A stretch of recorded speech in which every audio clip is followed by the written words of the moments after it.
പയ്യന്നൂർ നഗരസഭയിലെ തായനേരി അങ്കണവാടിയിൽ പ്രവേശനോത്സവം നടത്തി.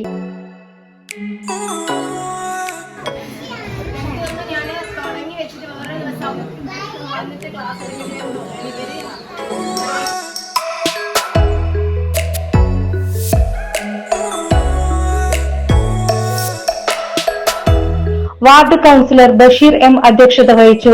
ഡോക്ടർ സുജ വിനോദ് പരിപാടി ഉദ്ഘാടനം ചെയ്തു. ടീച്ചർ സ്മിത കെ.സി സ്വാഗതം പറഞ്ഞു.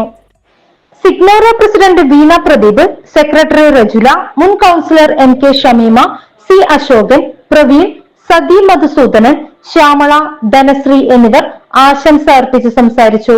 തായനേരി വെസ്റ്റ് ഡിവൈഎഫ്ഐ കുട്ടികൾക്ക് പഠനോപകരണങ്ങളും ലയൺസ് സിഗ്നോറയുടെ വക അടുക്കള പാത്രങ്ങളും മധുരവും നൽകി. ICDS സൂപ്പർവൈസർ ശ്രീമതി ദിവ്യ അമ്മമാർക്ക് ക്ലാസ് എടുത്തു. MKC bureau, Payyanur.